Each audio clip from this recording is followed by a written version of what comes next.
In this session, we are going to share on the topic, Successful Management of a Busy Learning Center.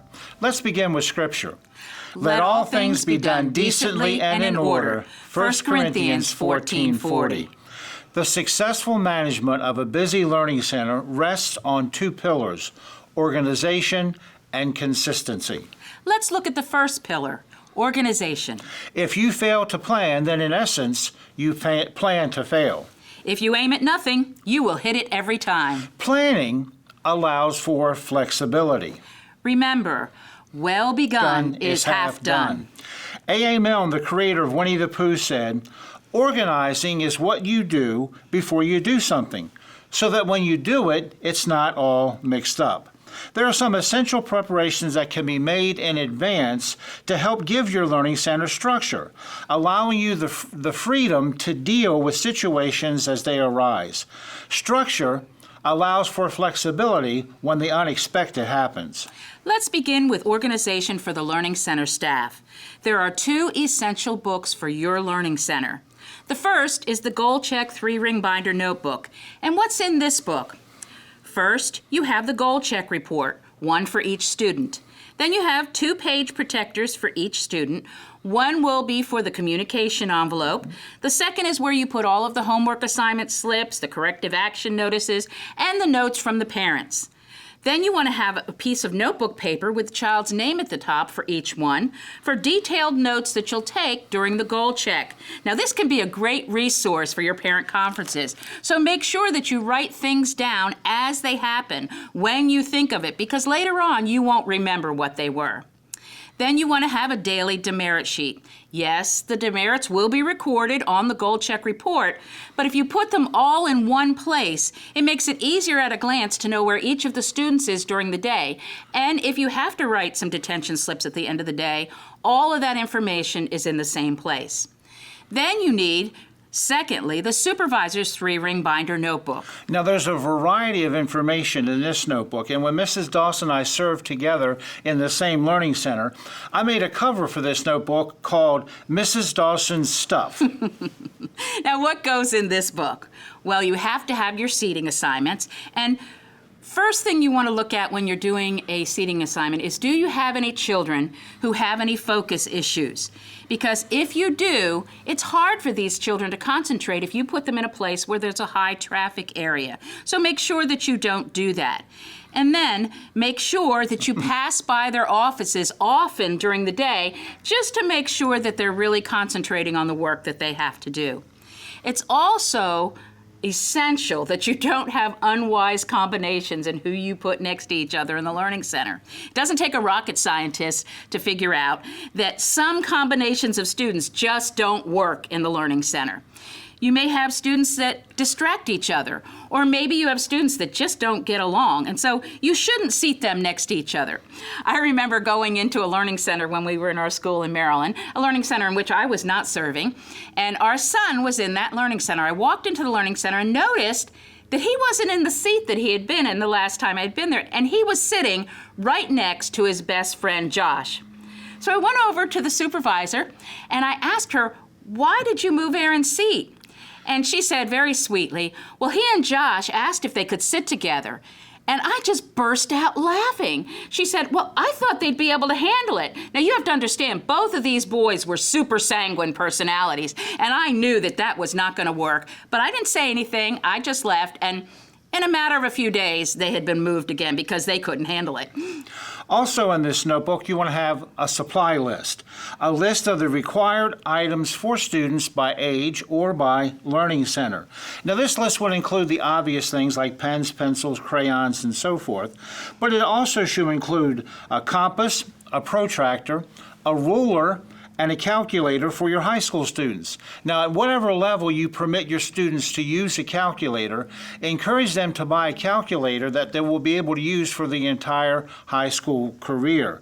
Also, I would suggest that you require all the Learning Center students to have the same model calculator so that you, as the supervisor, can learn how to use all the functions and keys on that calculator so that you can instruct the students as they work through their high school paces. You also will want to send a copy of this list home to the parents before school begins so that they can guide their purchases for their students' offices. You also want to have a scripture checklist. Now, list all of the monthly scriptures on one sheet. This is a quick and easy reference for you in one place so that you know what scriptures are coming up so that you can help the children as they start memorizing. And then you want to have a checkoff list for when the children say their scripture, when they recite it from memory each month. Now, yes, again, this is going to be recorded on the goal check report, but this is an easy way for you to know who still has to say their scripture for that month, and you can go and check with them periodically so that they can get it finished in time. Now, another list you want to have in this notebook are your students' notebook checklists. We suggest that you require your students to take notes during chapel in order for them to be able to concentrate on what's being said. You want them to focus on what's being said enough to be able to take notes. Now, you can either provide an outline for them, the speaker, the title, the scripture reference, and the main points. You may give them a template that's in the front of the notebook that they follow, or you may actually print sheets for them to take their notes on with those main points. And then you want to have a weekly checklist for their chapel notes. If you're going to require them to take notes, check their notebooks each week to make sure they're actually doing it. If you don't check, many of them won't do it. That's right. And then you want your extracurricular class schedules. You need to know where they are, who is supposed to be where, when. For example, for art class, Music class, drama class, phys ed class, their Read Master reading schedule.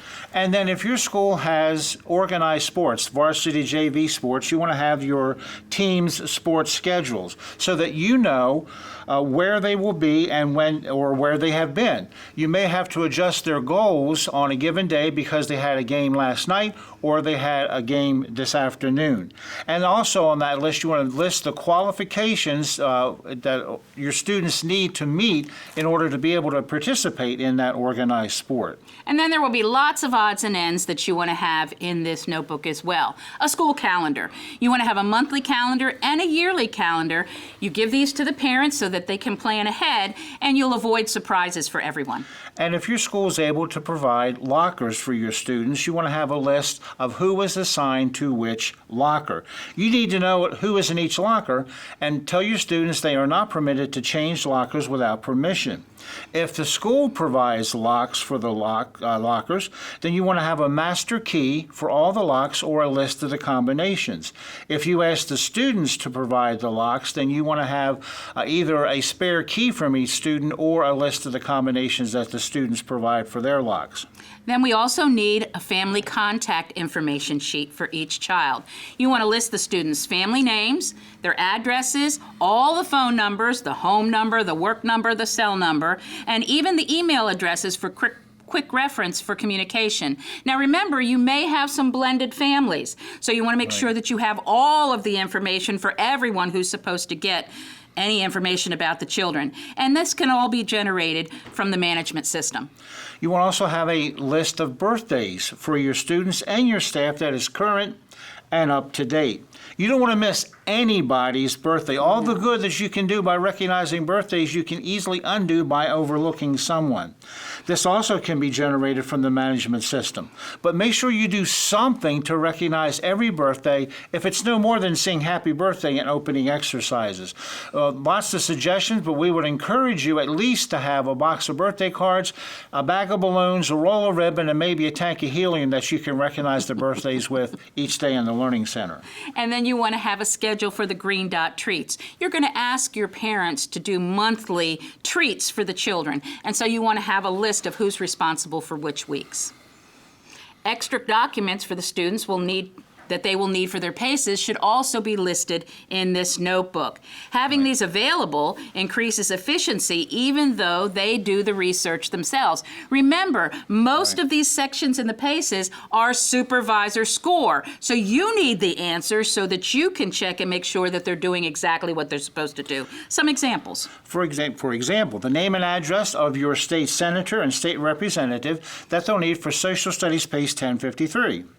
There's missionary addresses that your church supports that the PACE English PACE 1072 asks them to write to the missionary, so you need to have the addresses readily available. When they finish their English 1092 PACE, you want to keep a copy that's been completed as a resource for a later PACE. Word Building 1067 as a resource for their English 1122 later on. And then there are several PACEs that have charts and documents included in the PACE that the students are required to keep for future use. However, many of them don't follow directions. Can you imagine that, Mrs. Dawson? Students not following directions, and they don't keep those documents. So we would encourage you to have laminated copies of this document that you can lend to them for use as they work each one of those PACEs. For example, they'll need a Bible glossary for Social Studies 1061. In Physical Science PACE 1109 and Chemistry PACE 1121. Each one comes with a periodic table, so you would want to have a laminated copy of those periodic tables. However, recognize that they are not interchangeable. The periodic table for Chemistry PACE 1121 is much more detailed, and they'll need that one in order to answer the questions regarding the periodic table in that PACE.